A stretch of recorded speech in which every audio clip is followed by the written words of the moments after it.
not a great angle. Oh well. Sorry.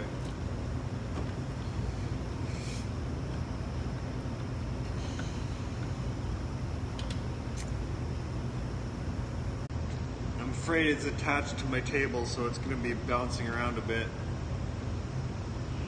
Oh my god.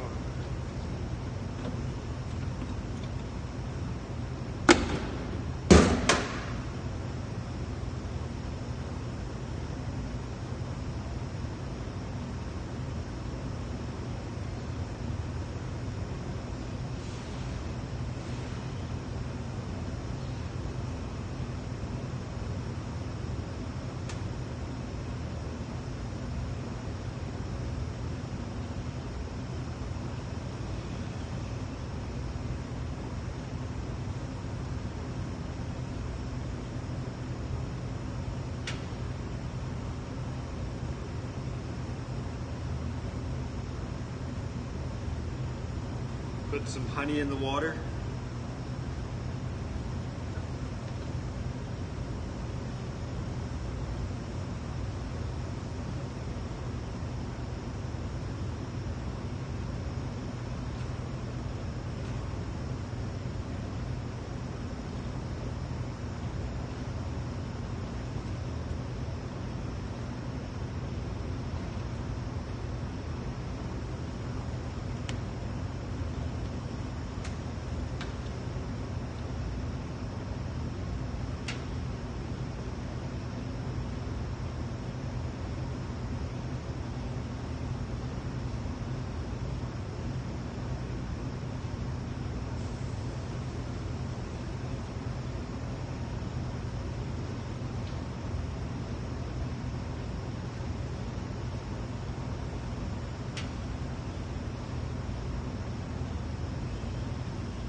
Put a little bit more in.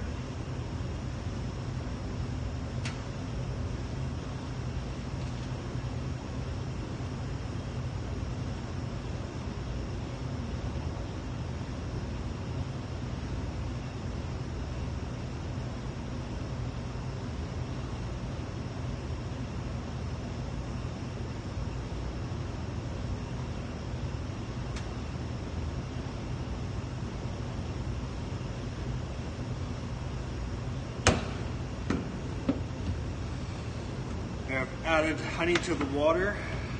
My oven is almost at temperature.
No, I'm making bagels.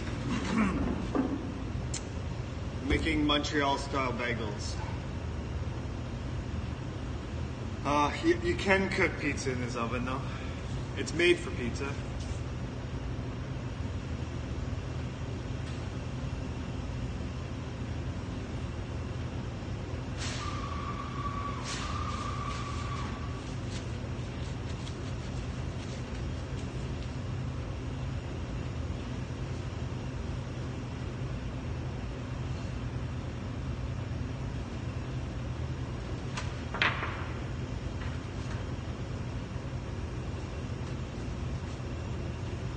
This is called a Shiva.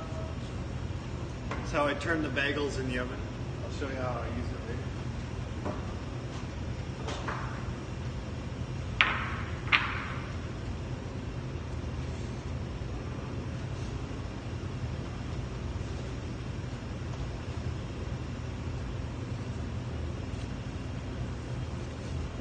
So I'm gonna go ahead and put my first batch into the water. Yeah, we make them fresh every day.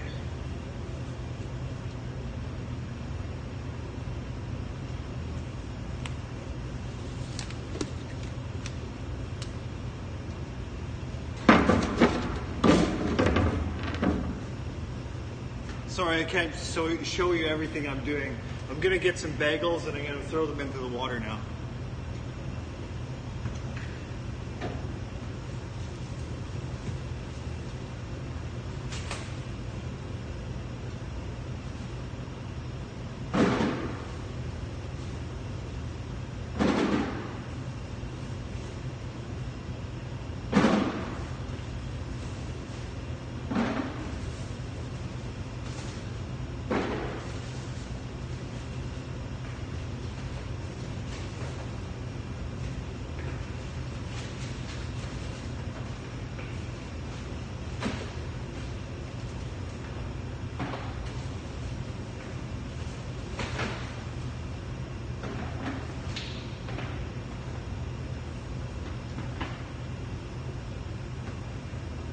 So there's our bagels. These are frozen bagels. I'm gonna throw them into the water.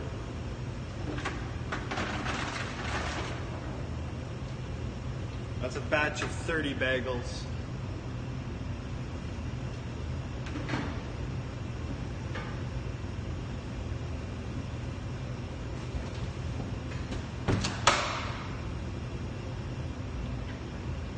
And now I'm going to wait for the bagels to boil or cook, and they'll come to the top once they've cooked.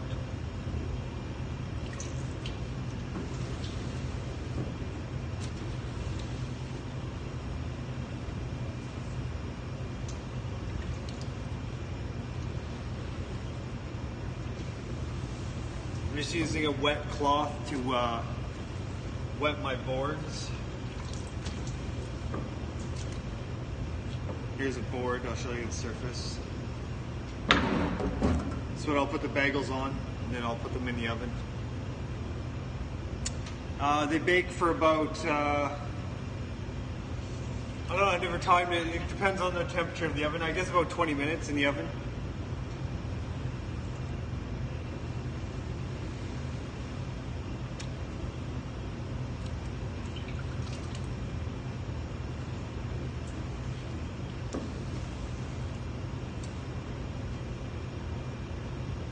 Yeah, so they're in the water for about 5 to 7 minutes, I guess. And then I put them on the boards, and they go in the oven. I guess they're in the oven for about 15 to 20 minutes, I guess.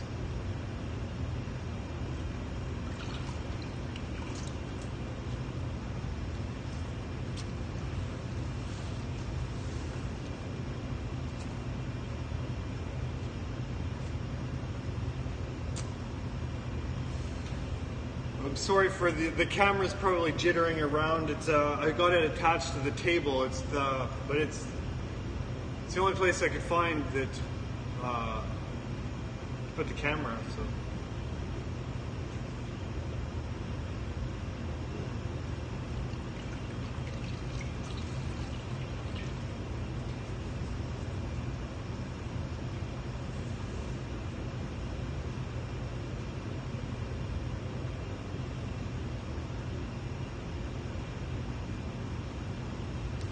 My oven is set at 376 degrees Fahrenheit.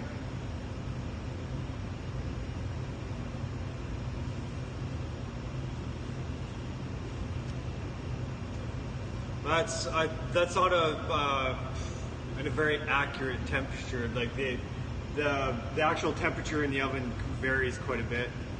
it's quite a bit hotter at the back of the oven compared to the front of the oven.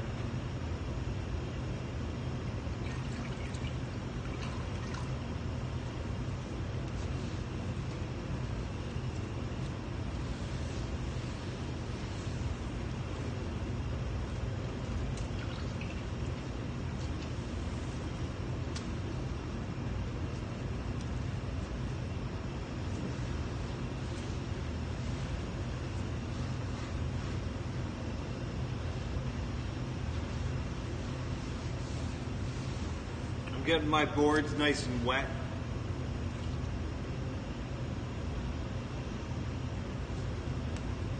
It's important to get the boards wet so the bagels don't stick, and it also helps the boards, they last a little longer if you can get them wet because they don't burn up as fast.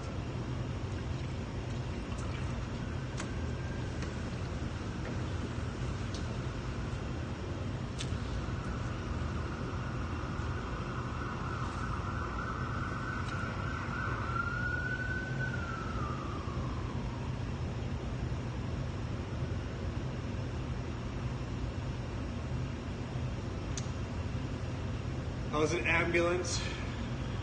We're on Main Street and East Broadway. So I have an itchy nose.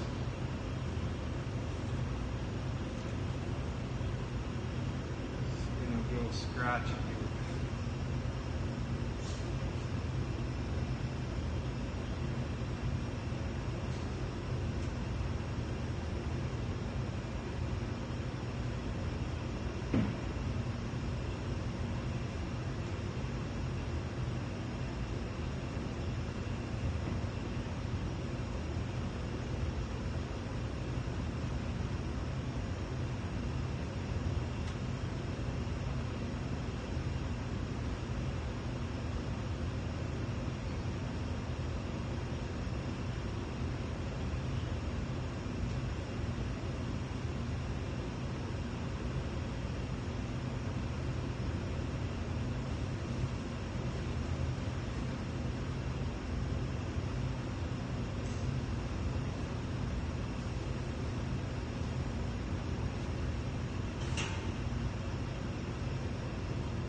So yeah, I'm just waiting for my bagels to cook.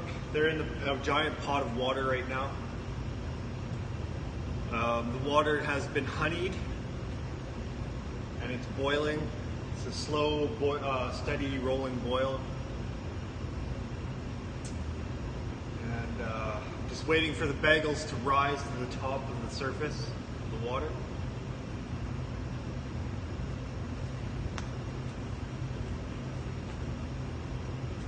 Here we go, we got two. They just popped up. While I'm waiting for that, I'm wetting my boards.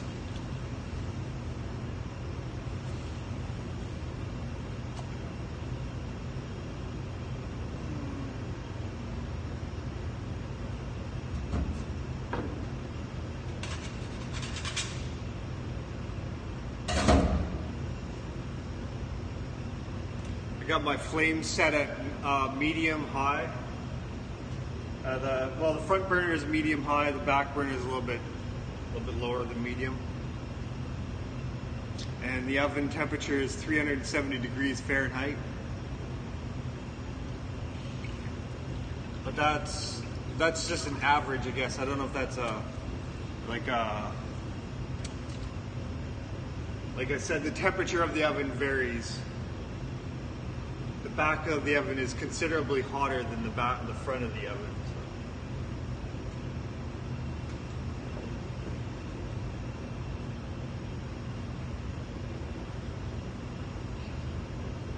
There we go, we got 4 bagels at the top of the...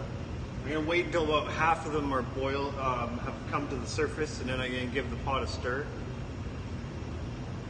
And they should be almost, by that time they should be almost ready to take out of the water.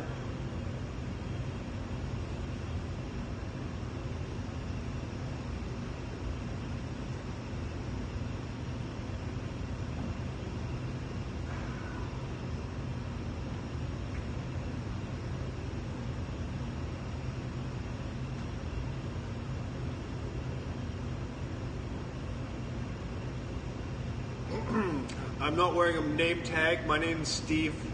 I usually have a name tag on. I need to get one.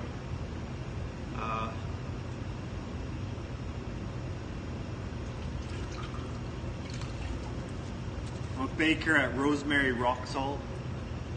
I'm baking at our Main Street location today. It's on Main Street and Broadway in Vancouver. Okay, I'm gonna stir my pot.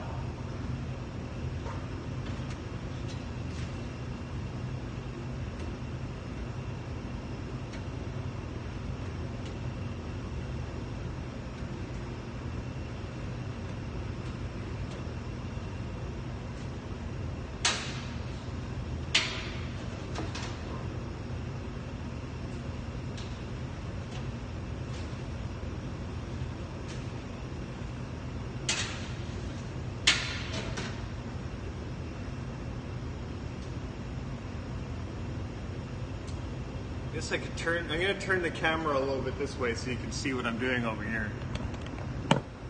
Yeah, okay, so you can see the pot a bit now. There you go. See, this is the pot I just stirred.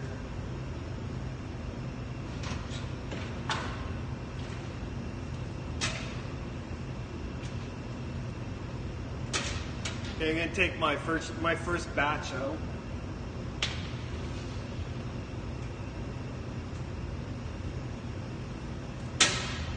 You can see the steam from the bagels.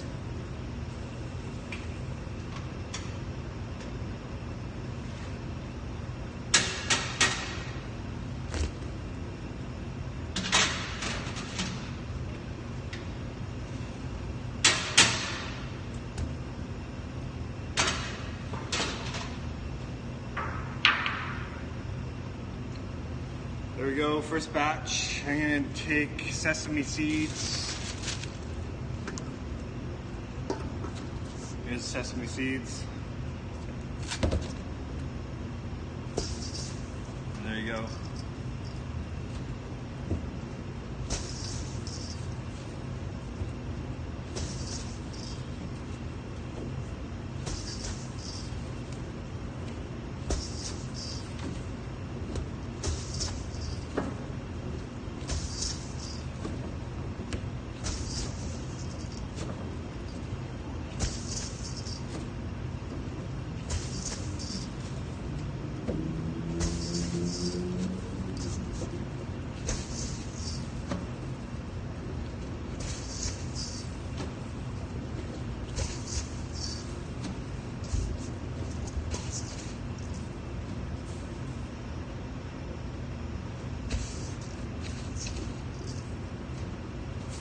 I'm just going to reshape them.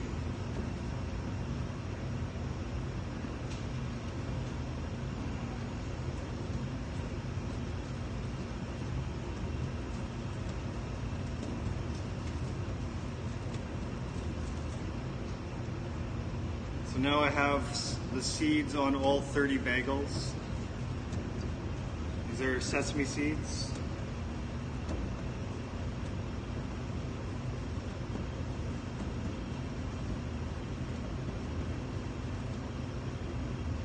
So I'm just making them into, just reshaping them. There we go. They're all done. I'm gonna put them in the oven now.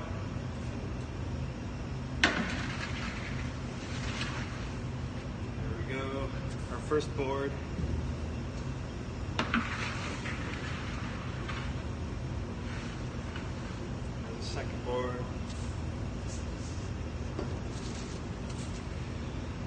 There we go, our first batch is in the oven. Just gonna clean up my table.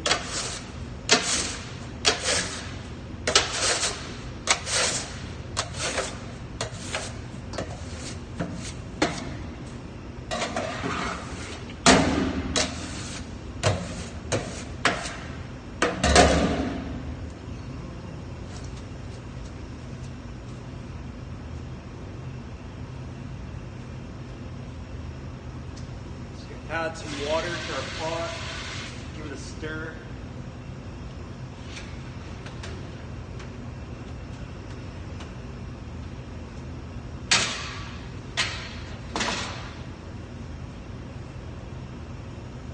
gonna wait about 2 minutes before I add my next batch.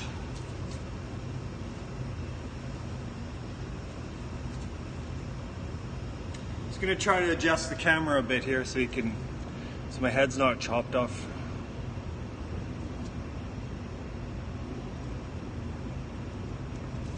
Nice, 7 bagels. That's a little much. I can probably do about 2 a day. That's my max. Yeah, I like bagels, but they can be a little bit heavy compared to like bread. Bagels are life. They are my life, that's for sure.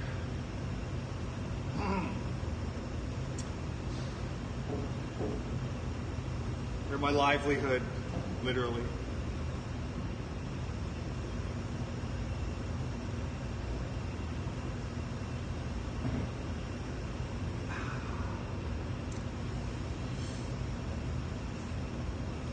Yeah, so I'm just waiting for my pot to come back to boil, and then I'll add my next batch.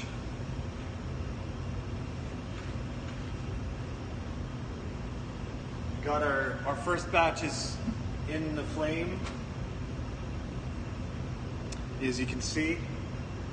And there's 15 bagels on each board, so we got 30 bagels in the oven total. It's called Rosemary Rock Salt. We have several locations. I'm at Main Street and West Broadway in Vancouver. The exact location is 2515 Main Street. Okay, I'm gonna add my. I'm just gonna turn my water up because it seems to be taking a while to boil here.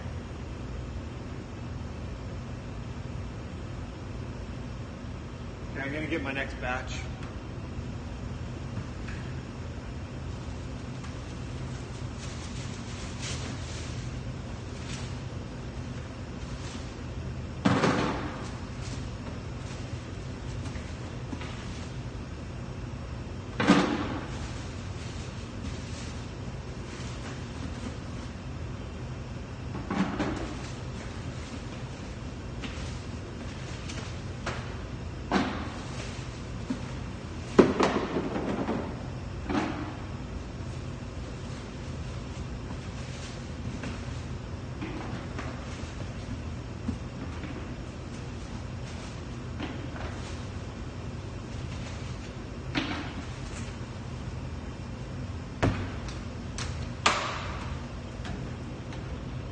There's my next batch. Just gonna throw it in the water now.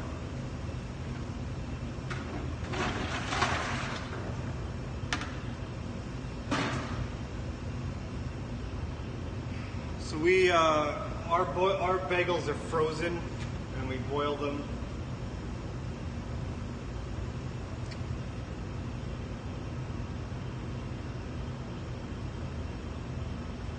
I just have, it's called a Cambro. It's a big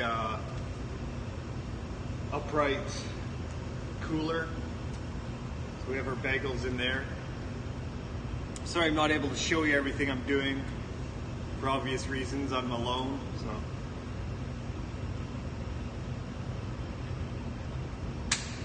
So we got our first batch of bagels on the go. So we got 2 batches on the go. We got one in the water. We have one in the oven right now. And you can see that they're close to the flames right now because we want them to be hot, but we don't want them to brown yet. So we're watching them to see that they get bigger. We're activating the yeast in the dough. So right now we want them to get big and fat. And I know you can't see this very well, but I can see that they're starting to get puffy because they're directly in the heat of the flame right now. So, and then the 6 on the end here, I'm going to just shift them around so that they're closer to the center of the oven.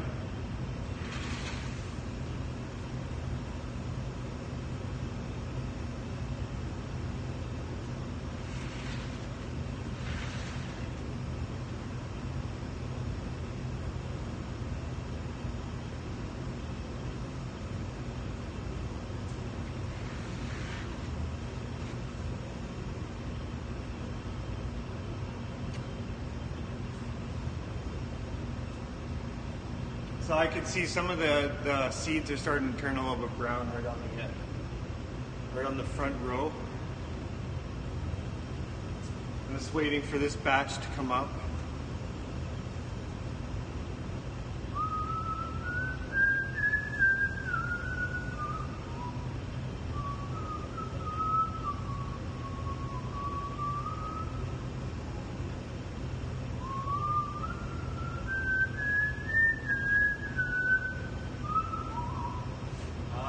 So I'm gonna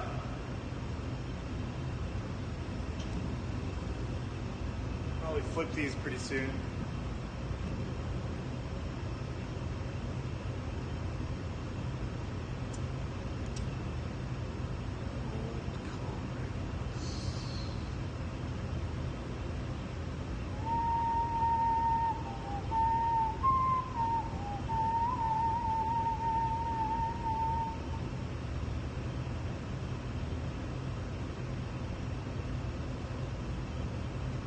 Hamlin Towns in Brunswick, my famous Hanover city.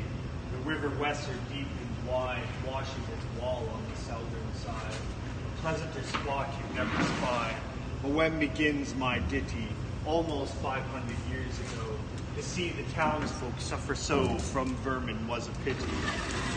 Rats fought the dogs and killed the cats and bit the babies in the cradles and ate the cheeses from the vats and licked the soup from the cook's own ladles, split open the kegs of salted sprats, made nests in the men's Sunday hats, and even spoiled the women's chats by drowning out their speaking with shrieking and squeaking in 50 different sharps and flats. At last the people in a body to the town hall came flocking. "'Tis clear," cried they, "our mayor is a naughty, and as for our corporation, shocking to think we buy gowns lined with ermine for dolts who can't or won't determine what's best to rid us of our vermin. You hope because you're old and obese, find in the furry civic robes ease. Rouse up, sirs, give your brains a racking, to find the remedy we are lacking, or sure as fate will send you packing." At this, the mayor and corporation quaked with a mighty consternation. An hour they sat in council. At length the mayor broke silence. For a gilder eyed my ermine gown sell. I wish I were a mile hence. It's easy to bid one rack one's brain. I'm sure my poor head aches again. I scratch it so, but all in vain.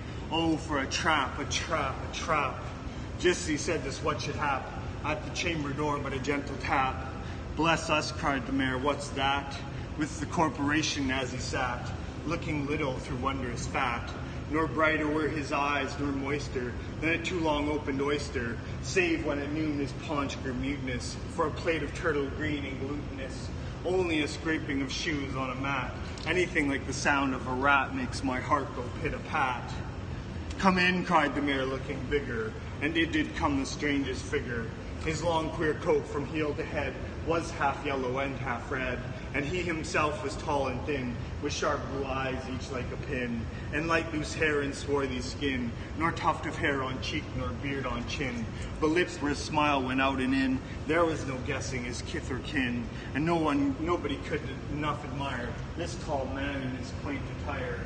Quoth one, "It's as my great-grandsire, starting up at the trump of doom's tone, had walked this way from his painted tombstone."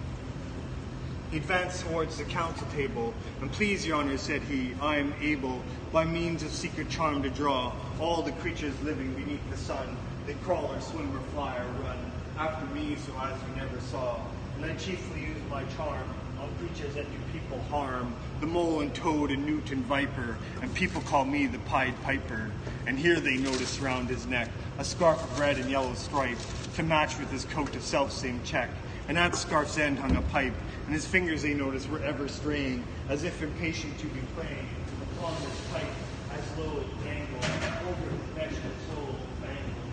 "Yes," said he, "Pied Piper as I am, in Tartaria friend camp, latitude from the huge swarms of gnats, I ease in Asia the Nizam of the monster brood vampire bats. And as for what your brain bewilders, if I bring your town of rats, will you give me 1,000 guilders?" 50,000 was the exclamation of an astonished mayor and corporation. Well, into the street the piper stepped, smiling first a little smile, as if he knew what magic slept in his quiet pipe a while. Like a musical adept to blow his pipe, his lips he wrinkled, and green and blue his sharp eyes twinkled, like a candle flame where salt is sprinkled. And ere 3 shrill notes the pipe uttered, you heard as if an army muttered. The muttering grew to a grumbling, and the grumbling grew to a mighty rumbling, and out of the houses came the rats tumbling.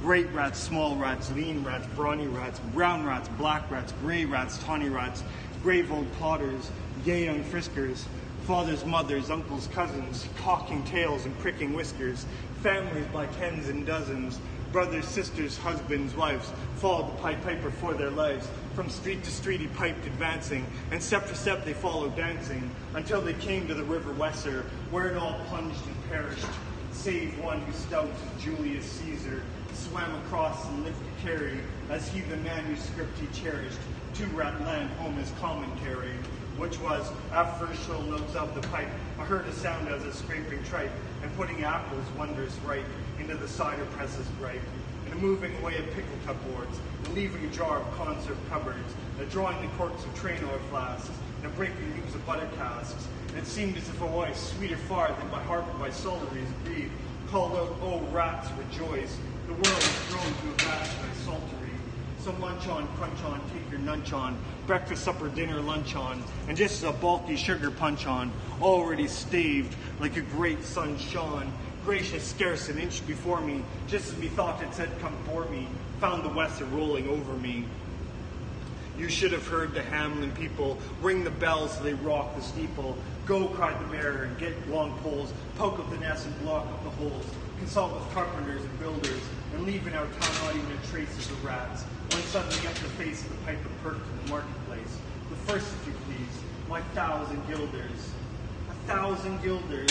The mayor looked blue, so did the corporation too, for council dinners made rare havoc with claret and salve, vin de gras hawk, and half the money would replenish their cellars with blood of Rhenish, to pay this sum to a wondering fellow, a gypsy coat of red and yellow. Besides, quoth the mayor with a knowing wink, our business was done at the river's brink. We saw with our eyes the vermin sink, and what's dead can't come to life, I think. So, friend, we're not folks to shrink from our duty of giving you something to drink, and a matter of money to put in your poke. But as for the guilders, what we spoke of them, as you well know, wasn't joke. Besides, our losses have made us thrifty. 1,000 guilders, come, take 50.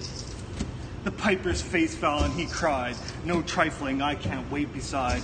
I promised a visit by dinner time, Baghdad, and accept the prime of the head cook's pottage. All he's rich in, for having left in the caliph's kitchen of a nest of scorpions no survivor. With him I prove no bargain driver. With you don't think I'll bait a stiver, and folks who put me in a passion may find me pipe after another fashion." "How," cried the mayor, "do you think I brook, being worse treated than a cook? Insulted by a ribald, with idle pipe and vesture piebald. Threaten us, fellow, do your worst, blow your pipe there till you burst." Once more he stepped into the street, and to his lips again laid his long pipe with smooth straight cane, and ere he blew 3 notes, such sweet soft notes as yet musicians' cunning never gave the enraptured air. There was a rustling that seemed like a bustling of merry crowds justling, a pitching and hustling. Small feet were pattering, wooden shoes clattering, little hands clapping, and little tongues chattering, and like foals in the farmyard when barley is scattering, out came the children running, all the little boys and girls, with rosy cheeks and flaxen curls, and sparkling eyes and teeth like pearls, tripping and skipping ran merrily after. The wonderful music was shouting and laughter. The mayor was dumb and the council stood, as if they were changed into blocks of wood, unable to move a step or cry, to the children merrily skipping by. Could only follow with an eye that joyous crowd at Piper's back, and how the mayor was on the rack, and the rest of council's bosoms beat, as the piper turned from the high street to where the Weser rolled its waters, where the way of their sons and daughters. How he returned from south to west, and to Copperberg Hill his steps addressed, and after him the children pressed. Great was the joy in every breast. He never crossed the mighty top. He's forced to let the piping drop, and we shall see our children stop. When lo, they reached the mountainside, a wondrous portal opened wide, as if a cavern was suddenly hollow. The piper advanced and the children followed, and when all were in to the very last, the door in the mountainside shut fast, Did I say all? No, one was lame and could not dance a whole of the way. And in after years, if you'd blame his sadness, he was used to say, "It's dull in our towns as my playmates left. I can't forget that I'm bereft of all the pleasant sights they see, which the piper also promised me. For he led, as he said, to a joyous land, joining the town and just at hand, where waters gushed and fruit trees grew, and flowers before the fairer hue, and everything was strange and new. The sparrow is bright and a peacock here, and their dogs outran our fallow deer, and honeybees had lost their stings, and horses were born with eagle's wings. And just as I became assured, my lame foot would be speedily cured, the music stopped, and I stood still, and found myself outside the hill, left behind against my will, to go now limping as before, and never hear of that country more. Alas, alas for Hamelin, there came into many a burgher's pate, a text which says at heaven's gate, opes the rich at his easy rate, as the needle's eye takes a camel in. The mare sent east, west, north, and south, dropped the piper by word of mouth, wherefore was men's lot to find them, silver and gold to his heart's content, if only he'd return the way he went, and bring his children behind him. But when they saw it was lost endeavor, and piper and dancers were gone forever, they made a decree that lawyers never should think their records dated duly, if after the day of the month and year these words do not as well appear. And so long after what happened here on the 22nd of July, 1376, and the better in memory to fix the place of the children's last retreat, they called it the Pied Piper Street, where anyone playing piper tabor was sure for his future to lose his labor, nor suffered they hostelry or tavern to shock with mirth the street so solemn. And opposite the place of the cavern they wrote the story on a column, and on great church window painted the same to make the world acquainted how their children were stolen away, and there it stands this very day. And I must not admit to say that in Transylvania there is a tribe of alien people who ascribe the way and dress of which their neighbors lay such stress to their fathers and mothers having risen out of some subterranean prison, into which they were trepanned a long time ago in a mighty band, out of Hamlin towns and Brunswick land, but how or why they don't understand.